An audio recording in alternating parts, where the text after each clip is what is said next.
இயேசு கிறிஸ்துவின் இன்ப இனிய நாமத்தில் வாழ்த்துகிறோம்.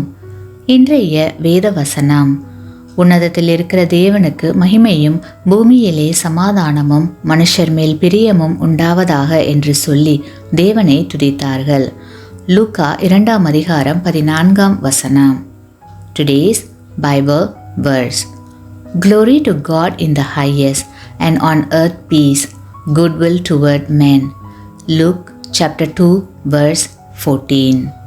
யூதர்களுடைய ஆலயத்தில் இருந்த மகா பரிசுத்த ஸ்தலத்தில் உடன்படிக்கை பெட்டியும் அதற்கு மேலே கிருபாசனமும் இருந்தன.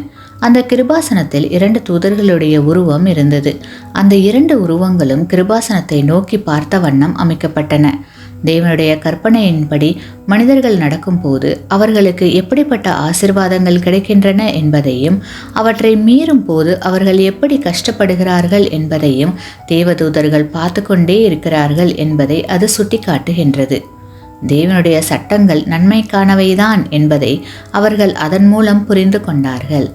ஆனாலும் தேவனை பற்றி முழுவதும் புரிந்து கொண்டது சிலுவையில்தான்.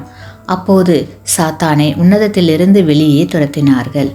உன்னதத்திலே இருக்கிற தேவனுக்கு மகிமை உண்டாயிற்று. கிறிஸ்துவுக்குள் பிரியமானவர்களே, மனிதர் முன்பாகவும் தூதர் முன்பாகவும் இயேசு தம்முடைய கீழ்ப்படிதலாலும் ஊழியத்தாலும் தேவனுடைய குணத்தை வெளிப்படுத்தினார். அதேபோல் நாமும் தேவனுக்கு கீழ்ப்படிந்து அவருக்கு பிரியமான வழியில் நடந்து தேவ ஆசீர்வாதத்தை பெற்றுக்கொள்வோமாக. ஆமேன். நீங்கள் பெற்ற இந்த ஆசீர்வாதத்தை மற்றவர்களோடு பகிர்ந்து கொள்ளுங்கள்.